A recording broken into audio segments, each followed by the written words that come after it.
আসসালামু আলাইকুম। সবাই কেমন আছেন? আশা করি ভালো আছেন। আলহামদুলিল্লাহ আপনাদের দোয়ায় আমিও ভালো আছি। এখানে গাছের আম দেখেন, বাড়িতে গেছিলাম।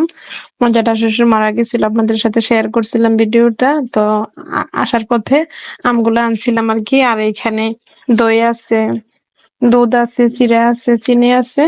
তো আমগুলা ছলাইতেছি আরকি। আর আমের সিজনে আমের সিজনে আমার ছেলে মেয়ে যখন স্কুলে যায় তখন আর রুটি বানানোর বা নাস্তা বানানোর জন্য একটা টেনশন থাকে না আরকি। আর আম চিড়াটা খাইলে সারাদিন শরীরটা অনেক ভালো থাকে আরকি। আর দই তো শরীরের জন্য অনেক ভালো। দই, দুধ, চিড়া, গাছের আম যেহেতু। আর এই সিজনে তো আর গরমকালে আমটা তো গাছে থাকে, বাসায়ও থাকে সবার। তখন সবাই মানে ততটা পেরেশানি হইয়া নাস্তা বানাইতে হয় না আরকি। খাইলে স্বাস্থ্যের জন্য অনেক ভালো আরকি। এখানে আমি নিজে একটা খাইলাম। অনেক মজা। আমগুলো আমরুপালি আমি বাড়িতে লাগাইছিলাম উঠানে। তো এখানে আবার চিড়াগুলার একটু ভিজাইলাম, ধুইলাম আরকি। আগে ঝাড়া দিছিলাম, ঝাড়ছিলাম কুলা দিয়া। তো দুইটা ধোয়া দিলাম। চিড়াগুলো পরিষ্কার হয়ে গেল। তো এখন দুধ নিলাম একটু আমার বিড়াল ছানাটার জন্য। বিড়াল ছানাটা মানে গরুর দুধটা অনেক পছন্দ করে। প্যাকেট দুধটা তত একটা পছন্দ করে না। দেখেন মাশাআল্লাহ দিলাম, খাইতে আছে মাশাআল্লাহ। অনেক সুন্দর করে খাইতে আছে, দেখেন সবাই মাশাআল্লাহ বলবেন আরকি। এখানে আবার অমুরে বসাইলাম, একটু আম দিলাম আর চিড়া দিলাম সাথে, দইও রাখলাম সাথে।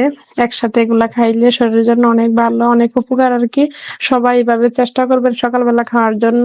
নাস্তা বানানোর জন্য তত একটা টেনশন করা লাগবে না, তাড়াহুড়াও করা লাগবে না, যেহেতু আম আছে। এখন সবার গাছে কম কম বেশি আম থাকে, বাসায়ও থাকে, কিন্তু পাওয়া যায় এই আর কি। তো আমিও নিলাম ওমরের সাথে, ওমরে বলতেছে অনেক মজা হয়েছে। আমিও কম পরিমাণে নিলাম, চিনি নিলাম কম পরিমাণে। আমটা প্রচুর পরিমাণে মিষ্টি, দইটা তো মিষ্টি দই। তো ভালোই লাগলো।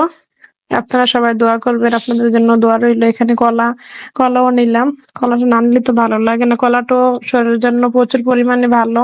আয়রন আয়রনের ঘাটতিটা পূরণ করে আর কি। আম, চিড়া, দই, কলা, দুধ সবগুলা খাবারই অনেক ভালো, স্বাস্থ্যসম্মত আর কি। সবাই খাইবেন, চেষ্টা করবেন।